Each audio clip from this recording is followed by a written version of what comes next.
right now waunofunga iwewe kuti prophet wechokwadi chaiye wechokwadi muZimbabwe angasumuke achitaura kuti prophet ningi na prophet ningi ndeve kunyeba ndiani, and overdedza to a demonstration of power kuti tione kuti waMwari chaiye ndeupi. Baba ndikutaura baba anenge ari mafanizi anenge achiitwa atinochiitirwa nawakomana. Like you said imimi kuti zvamakamboita munogona kuzvidzokorodza, saka ndikutora mashoko enyu. Right, nyaya iri papa ndeyekuti Freddy he cannot do it, and that miracle was staged. Hakuna mafuta akambochinja, mvura yakambochinjwa kuita mafuta nemagrocery nemarice. It was stage managed, and miracles aari kuita, even the prophecies aari kuita, everything is fake. Wow, please be wise and be careful. If you are in Nigeria, be wise. I'm not on TikTok. I'm not on TikTok. Some good Naya, man. I'm not on TikTok. Say it like I'm that. not pleading you to come. Please be wise and be careful. Know where you are going. There are leaders, there are spiritual men on this page.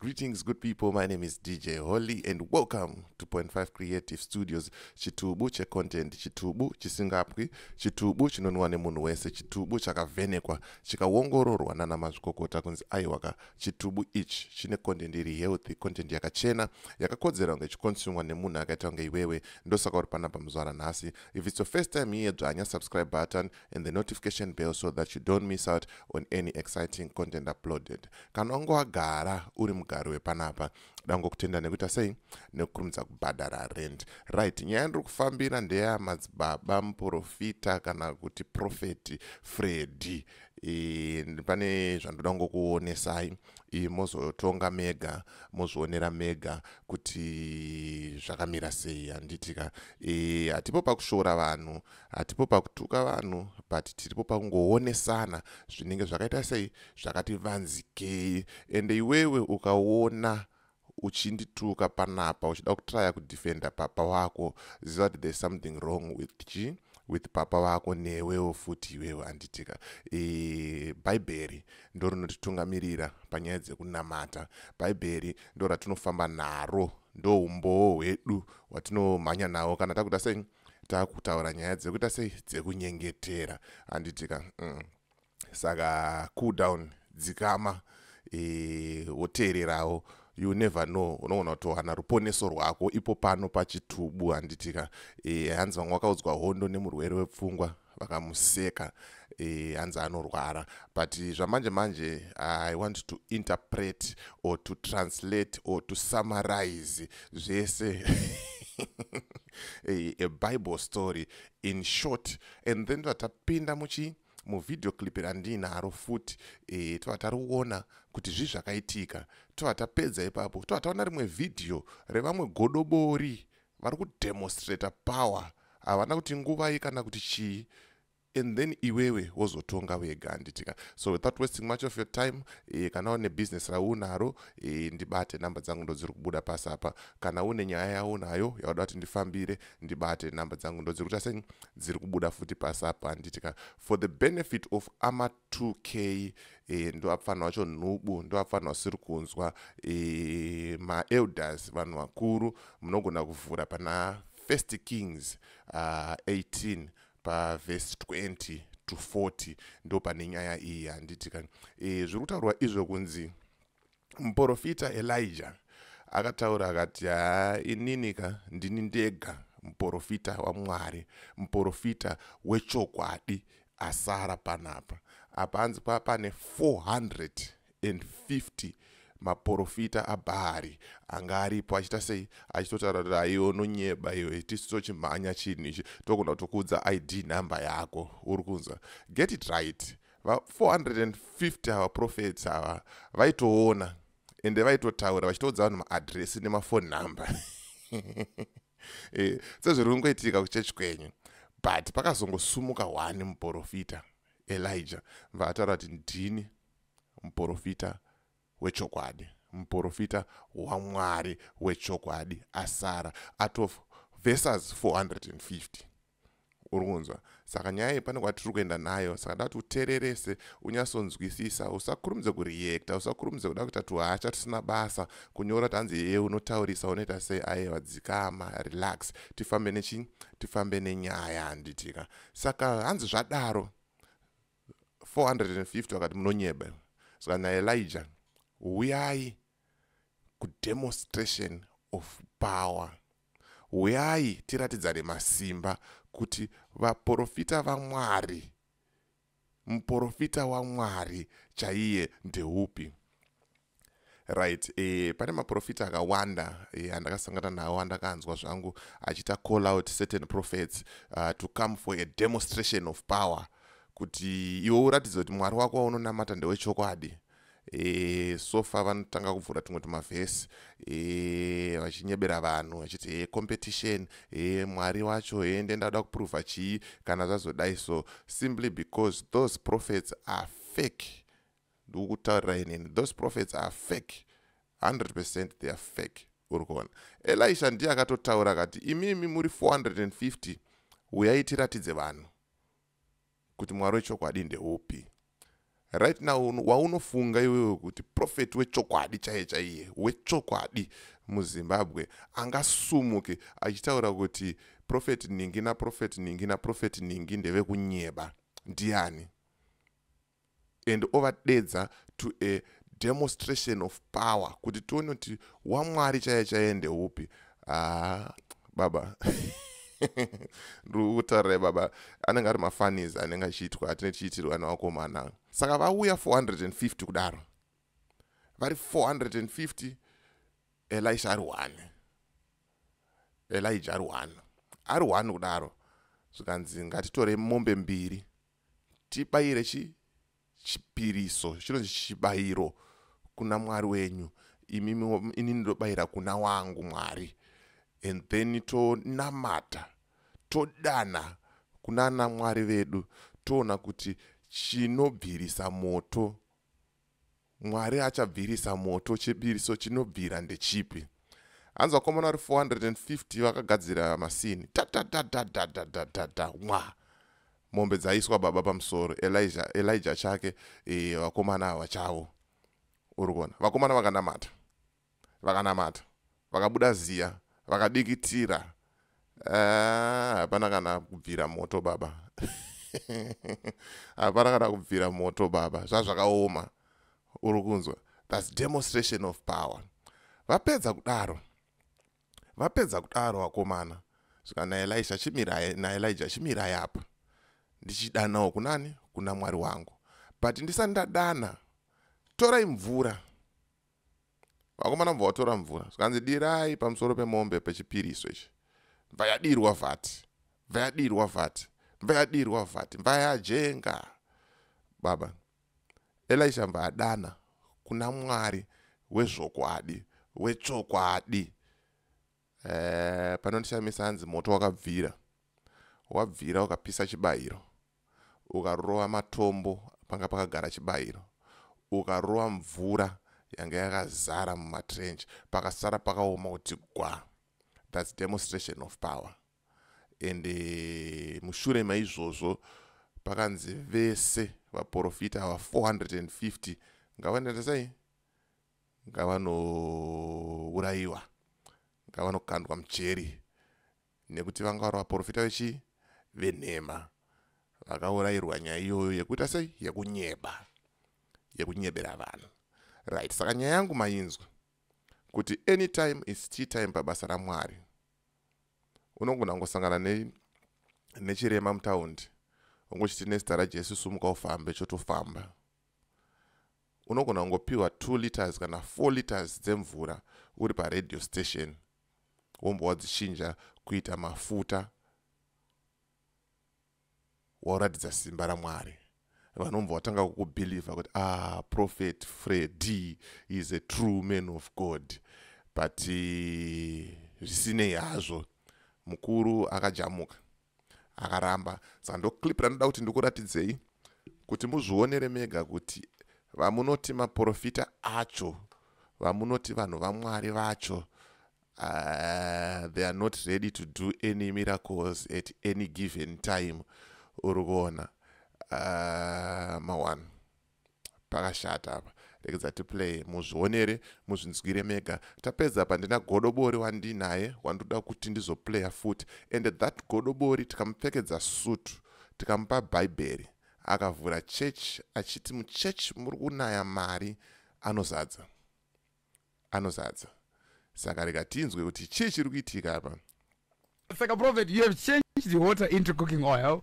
Chimwe chamune simba rekuchinja futi chimwe chi inini handina simba asi kuti Mwari ndiye anokushandisai. Prophet, I want to give you this bottle of water.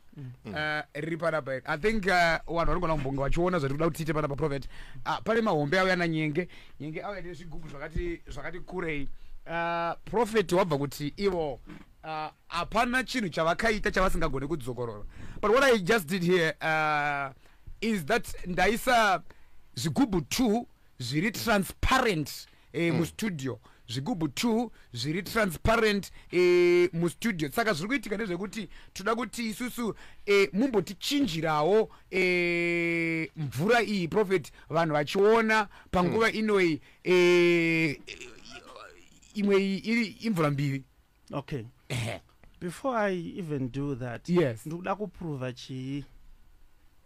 You have to demonstrate the power of the living God. That's what you need to prove, prophet. Ndozvamunofanira kuprova kuti vanhu vaone, vanhu vazive, vanhu vabhilive, vanhu vatende. Vakomana.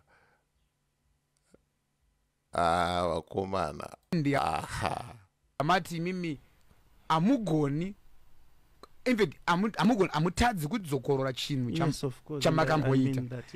Nyika yese panguva inoi iri kuti zvanga zviri staged, but isusu the reason yatati akatipe prophet mukana wokuita zvinhu zvavo ndeyekuti aiwa prophet kutotemba kuti vanozvigona.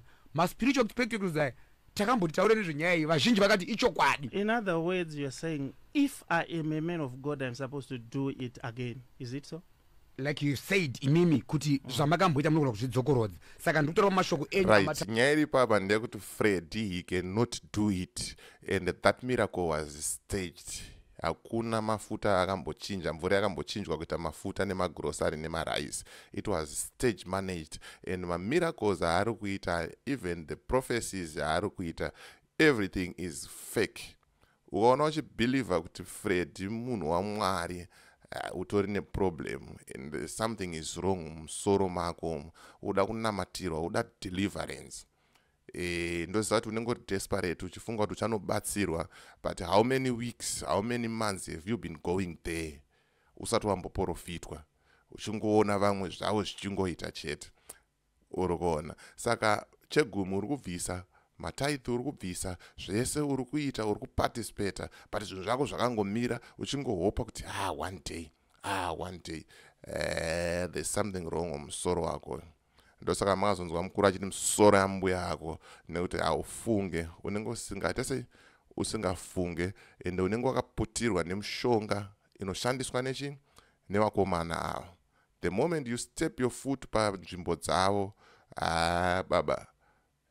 baba kana uchiona video rino iri utoziva une hama dzako dziri kuti ukatanga kutaura kuti pastor ningi, prophet ningi, vanokukumbukira zvekutodaro.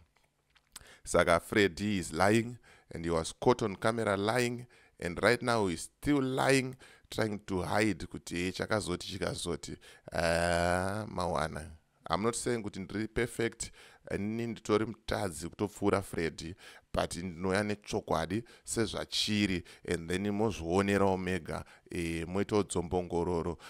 Kana Freddy achizviita kuti man of God, aifanira kuchinja anonzi machiyai, aifanira kuchinja mabhodhoro emvura, oita sei, oita cooking oil, tichiona live on TV, live on camera, toadaza kuti Mwari waFreddy ka ndimwari wezvokwadi, but akatadza. And remember, we've got prophet anzani Saungweme vakamboti vakafamba pamusoro pemvura, and it was staged also. Tatina Matthias and Mildred vaitawo minana yavo, and where are they now? But the problem yatinayo Zimbabweans, we don't think, hatishandise pfungwa, we are too desperate kungomhanyira kwaenda mhepo. But inini panapa ndiri kukuratidzai, ndiri kukuonesai. Saka bvumai kuona, mubvuma kuudzwa, mubvuma kutsurika, motsvaga Mwari achawanikwa achiri pedyo, handiti. Imimi ndo andiri kushandisa kuti zvamakaita zvezve mumboita mbichana prophet, vanhu vamboona. Chindipai mudzimai asina chekudya kumba, then I will repeat it. Nyenge une chekudya here? Nyenge ari kuti hadza handina chekudya, nyenge uya padhuze apa. Now the point, Ola, the point is, this is not even biblical. You don't do things because you want to prove to people. Like for example, Jesu pana Matthew chapter 4. If you are a son of God, chinja matombo ya ayechi ave chingwa. Jesu anotaura kuti munhu ararame nechingwa badzi asine shoko rinobva murumo mani. Aiwa, iyo nyaya yakanaka, asi nyaya ndonati nyaya yakasiyana. Ndosaka ndabvunza motive ukataura to prove to people. Motive iyi ndeyekuti pandakota shoko renyu rakanaka prophet, mati mimi amutadzi kuita chinhu chamakamboita. Handitadze kana Mwari ari handitiita, Ola. But if I'm now to operate upon your word, then whom am I serving? At the same Lord. How do we know? How do we even prove that? Ndopaunoona Bible rinotaura kuti iva ine mweya wekunzvera, kuti mweya uri kutaura ndewa Mwari here kana kuti ndewe kunyeba. Freddy ane ma-spiritual spectacles aitaura iye kuti hakuna chinoitika chisina kuprofitwa. Chechi yake Freddy yakapwanywa, akatadza kuzviona pamweya. Tomboti n'anga aizvirape vana vake vesangano vaionawo nema-spiritual spectacles, mukadzi wake akatadza kuzviona. Saka musikuona kuti muri kuitiswa pachena. Apa akuhwanda naJesu, hanzi Jesu akati munhu ararame nechingwa chete, anzi chinja matombo. But Elijah akachallenja 450 achiziva kuti ndikazviita zvinhu izvi zvicharatidza simba raMwari, zvicharatidza ukuru hwaMwari. Vanhu ngavasadaro bana, ngavasadaro. Are you saying you are the Lord? Okay, hold on, prophet. Do you know that Thomas, doubting Thomas, akanga achitadza kutenda kuti Jesu uyu ndiye akatoti ndakuona nemavanga iyo ndizoti ndimi, but ndi Jesu akatombofamba naye, but Jesus haana kuramba kumuratidza mavanga ake, akati aya mavanga angu. Okay. Yes. Ko Jesu akatena here matombo because anzi tena nokuti uyo wakanga uri muedzo, uyezve zvakanga zvisina kubvira zvaitwa naJesu, asi imimi makatawo izvi makatozviita. Mabhaketi anga akavharwa ari white. Hold on prophet, izvi zvigubhu izvi zviri transparent. Mabhaketi at least vanhu vari kuti pamwe akauya aine zvinhu kudhata kuti inini tinoda kuti prove. Ivo vanhu vaya kusanganisira vekuchechi, kusanganisira vakaona video clip riyara harina kugumira kuchechi chete, rakazotendera nyika yese prophet. Video clip riyara ratendera nyika yese, vanhu vakati aiwa prophet wakanyepa. Tikati no, prophet havanyepe, prophet varipo nhasi vari pamhepo, zvigubhu zviri transparent, hazina kuvharwa kuti tisaoneke, zvese zvine mvura zviri 2. Maybe you can turn one into oil. Nai Ola. Right, muri kuzvionera mega kuti hapana kana oil yakachinjwa baba. Vakaedza kuzama zvikaramba, vakataura tunyaya twekunyepa prophet kuti pano, but hapana baba. Godobori yokunaijimba vantori godobori ing'anga indoshandiswa nani naSatani. Akatongonzi panguva iyoyo ita mari minana yako tuone. Vaita sei? Vaita. Saka munutaura kuti Satani ane simba rakakura kupfuura raMwari here? Kana kuti Mwari waprofeti Freddy anokundwa simba neMwari waSatani wagodobori uyu? Because dai Mwari wati Freddy anga ari Mwari wechokwadi, instant ipapo aingonamata, onamata mvura yochinja kuita cooking oil, vanhu mototanga kutomhanya ikoko. but nyaya yekuti zvinhu zvakastagwa izvo zvinhu zvakagadzirwa tichikuudzai munoramba but mirai tione hedu munana yagodobori tatabaya zvedu tinotsvaga imwe content tikuonesei tichikuonesai but hamudi kuudzwa hold it for me. Let me tell you something, my brother. I'm not doing this one because of you to come, please. I'm just demonstrating this something one small because of me. We are just yes, I like it. And let me tell you, before you know that God bless me already, you know this phone. Maybe this here Ghana, one people you see them holding Samsung, this phone. Samsung, I think and God bless me already, which means with Godobori avari kutobhilivha muna Mwari. Vanongwarai baba.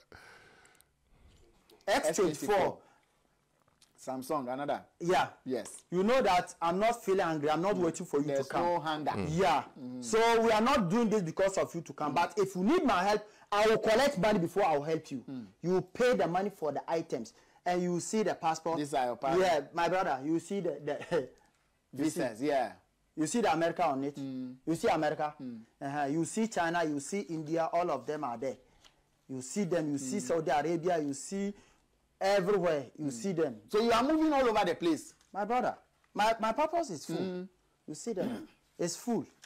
So this is new one. There are some spiritualists who cannot travel. No, because they have bad record. If they try, they can't. At the airport. Not truth. They can't travel. They can't go out. They can't. They can't go out. Spiritualists who cannot go. They can't go out. When they get to the airport, they my brother, they can't and go they out. know. Well, open it. Okay. Open it for me. When I say then you say okay. Okay. Allah how come tom tomashu. Allah how come tom tomashu. Because Asialushu. Asialushu. Aliahushu. Aliahushu. Anuashal. Anuashal. Totolushu. Totolushu. Natusha. Natusha. Allah how kayum. Allah how kayum. Tom tomashu. Tom tomashu. Asialushu. Asialushu. Aliahushu. Aliahushu. Anuashal. Anuashal. Totolushu. Totolushu. Natusha. Natusha.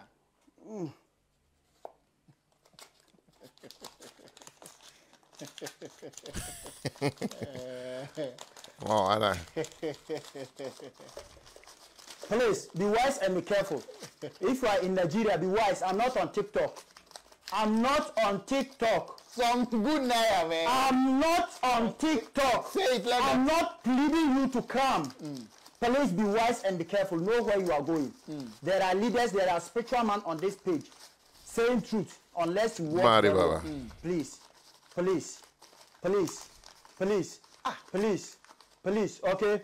Bismillah ar-Rahman ar-Rahim. Ya jas mustagisina gisina Allah kun fayakun. Ya jas mustagisina. Okay, let's see something.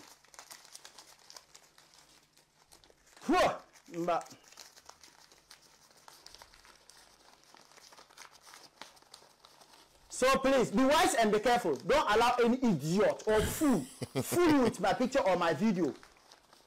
We are not here for money doubling. We are not doing money doubling here. Bring money and collect money. No. We are not doing that here. Be wise and be careful, okay? Where is the money coming from? Bismillah ar-Rahman ar-Rahim. $1 kat kubara. We need only $1. Only $1. So all will convert to $1. Part right, we want you to turn AB. $100. So my brother, please don't allow any idiot or any fool on my video. We are not here to joke. Where is the money coming from? If you want me to help you, contact me on this number and call me. And if you call me 1, 2, I didn't pick, please don't call me again. My brother, I'll just take this opportunity to tell you that I love you all. So if you have something... Right, mazonera mega izvi. Kuti zvangoitwa zvisina kana haso kana kumbofunga kana kuita sei zvakwauri kufuga kana kuwarira kuzvitambira kana kusazvitambira but chokwadi ndechekuti profeti vako iwewe wauri kuti papa vako iwewe mawani ndakuratidzai apa sei usiri kuprofitwa urungoenda ikoko nanhasi sei usiri kuprofitwa. I think panofanira kugadzirwa mutemo kuti yakaitwa naFreddy yaiye otadza kuidzokorora pamberi pevanhu, pamberi pematare, pamberi pemakamera, mukande mujeri. Ndo mhesva mukono dziri kuita sei, dziri kuita kuti nyika irambe yakamira panzvimbo 1 isaende kumberi, simply because kuti vanenge vachibira vanhu mari, vachiita tumunana twefeki, vachinyepera vanhu, vachitadza kuparidzira vanhu shoko raMwari, shoko rezvokwadi, kuti vanhu vatendeuke. Ezvozvo ukataura shoko rekuti mubayiro wechivirufu, baba unotakwa nemabwe baba, chechi yako inosheka, hakuna anouya. But ukati receive, I prophesy, baba kunomanga baba. Mawan. And vanhu vanotoziva kuti people you are desperate, and mutori nenzara, and vanotoramba vachikuitisai, and vacharamba vachikuitisai, and muchaona moto mukasangwara. So ndo clip ranga ndikufamba naro zvamanje manje. Kunanga vasina kuona the interview that I did with Gambakwe Media. You can go and check the video out here on this platform or on Gambakwe's platform. Mozonera mega, and you get to understand who DJ Holly is in the Kwandruku. So thank you very much for watching, and thank you for supporting. As for me, DJ Holly, and the rest of the crew behind the scenes, it's bye for now. Ngatsanganemchi mu video rinotera.